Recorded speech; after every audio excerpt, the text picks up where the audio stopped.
The Chicago Bears, they're being linked to yet another playmaker, this time on offense. Look for the Bears to swing for the fences and bring wide receiver Mike Evans into town for a visit. I know something. The Bears front office might be tired of missing the playoffs. I know I am. Playoff games start today, but there's a good thing that's happening right now. They are united in purpose and in focus. There's some game-changing wideouts to start looking into, and Mike Evans, he tops the list. All we have right now is DJ Moore, right? Mooney and St. Brown, they're due for free agency in March. If we don't extend either, we're looking at Tyler Scott and Velus Jones to pair with him. No thanks if that's all we have. This is covered by a sports mockery story. It's a great piece. Check into it. We're looking at Gabe Davis. KJ Osborne is being available, but the Bears are rumored to take yet another big swing and bring in Mike Evans for a visit the moment free agency starts. I would love this. And we know Poles. He likely won't break the bank on bringing in free agents on offense. It's almost guaranteed he'll take one big swing, though. Mike Evans, he would be the target. Let's look at his stats. 10 straight 1,000-yard seasons with one of his best years happening right now. For those of you that had him on your fantasy football teams, you know what I mean. He's been fantastic. And look, he's still a beast. 31 years old next year. That doesn't really scare me, but imagine something with me. Evans, Moore, Harrison Jr., or Neighbors lining up at wideout. The presence of Evans, too, gives the rookie more time to settle in as well, while also giving elite production. And I think it is a fantastic idea. Let me get rid of that story. Here we go. It could also give them even more flexibility in the draft, right? If Poles chooses to pivot away from wide receiver and build this offensive line correctly, and do it in a way that it can be sustained without giving us salary cap purgatory in a few years, the way to do it is in the draft. This signing gives us even more ways to pivot. They will not use free agency for something. We will not use it to fix all of our roster problems. If you know Poles, that's not his MO. Instead, he's likely to just use it for one position and target premium positions like maybe quarterback, but definitely pass rushers, guards, tackles. This is what he does. So picture this again. Caleb Orfields throwing to Moore, Evans, and rookie with Joe Alt maybe guarding the blind side. I know I like that. That's fantastic.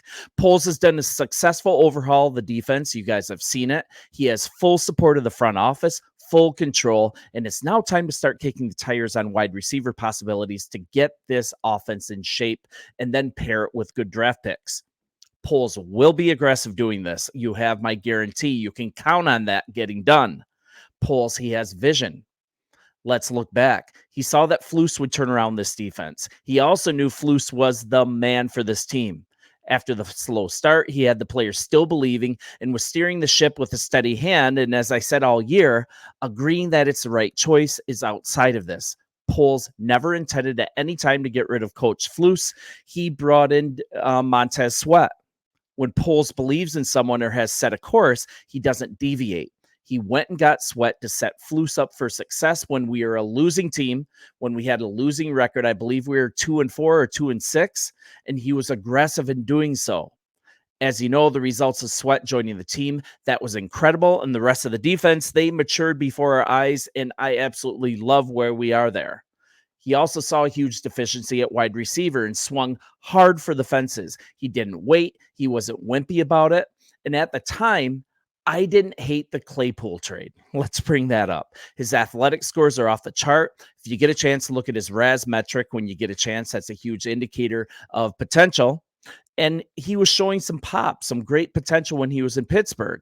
But unfortunately, Poles did something he didn't normally do. He took a chance on a player with a serious attitude issue, something that I doubt he'll never do again. He'll ever do again. That's not really his MO. It didn't work out, and I think he learned a lesson here. So no judgment. It happens sometimes. Instead, we need to look at Poles' whole body of work.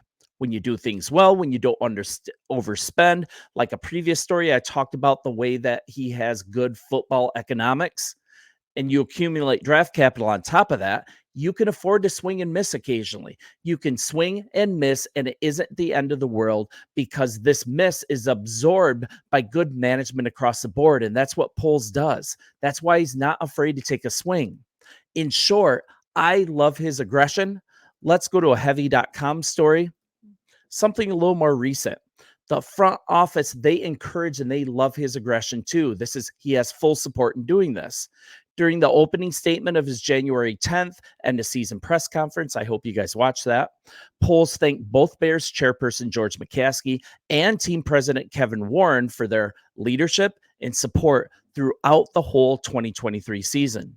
Poles also called back to a specific moment during the year that he will never forget when he received a vote of confidence from his bosses following a trade that didn't go well. We know he's talking about the Claypool trade without talking about it specifically, but let's hear the direct quote.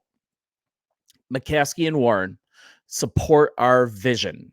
One of the things I'll never forget is reflecting in the middle of the year on a trade that didn't go well for me. That's Claypool. I was super bummed about it. I took ownership of it, though. I always have a decision log. I go through it and I talk about what I can do better. And we met on that, and they both supported me in terms of saying, keep shooting your shot, man. If you put your log together, you're hitting those boxes, and that it feels right, and it's going to help our team. Keep shooting your shot. And for a decision maker to know that type of support, that is incredible. And I really love the way that our front office is structured.